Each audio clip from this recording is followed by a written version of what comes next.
পড়ন্ত বিকেলের সোনালি রোদের এই ওয়েদার দেখে, এই পরিবেশ দেখে আপনার আমার সবার মন জুড়ে যাবে। আমি বলছিলাম সখীপুর থানাধীন চরবাগা ইউনিয়নের মধ্য দিয়ে যে রাস্তাটি চলে গেছে চরবাগা থেকে সখীপুরের দিকে, এই রাস্তার দুই পাশে অপরূপ সৌন্দর্যে ভরপুর প্রাকৃতিক গ্রামীণ বৈচিত্র্যময় দৃশ্য, যা দেখে আমরা সবাই অভিভূত হয়ে গেছি। তো আজকে আমি আপনাদেরকে নিয়ে যাচ্ছি চরবাগা থেকে সখীপুর বাজারের দিকে। এটা হলো নিমতলা একটি রাস্তা, নিমতলা বলে এই জায়গাটি সবাই পরিচিত। নিমতলা হওয়ার মূল উদ্দেশ্য হলো এই রাস্তার দুই ধারে হাজার হাজার নিম গাছ লাগানো হয়েছে, অনেক বড় বড় নিম গাছ।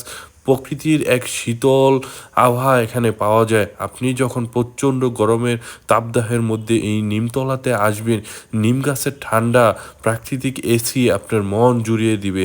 আমরাও সেই জিনিসটি উপলব্ধি করার জন্য আমরা চলে গেছিলাম এই নিমতলায়। নিমতলায় দেখে আমরা সবাই খুব অভিভূত হয়ে যাই।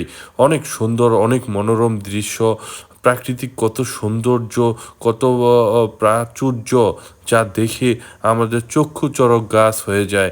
এত বড় বড় নিম গাছ আগে এক সাথে এতগুলো নিম গাছ আমরা আগে কখনো দেখি নাই। একবারে দেখে আমাদের মন ভরে গেছে। অপরূপ সৌন্দর্য, অপরূপ সৌন্দর্যের বৈশিষ্ট্য। বিকেলে আপনি এবং আপনার পরিবার নিয়ে আপনারা যে কোনো সময় এখানে ঘুরতে আসতে পারেন। খুবই সুন্দর ঘোরার জন্য একটি স্পট।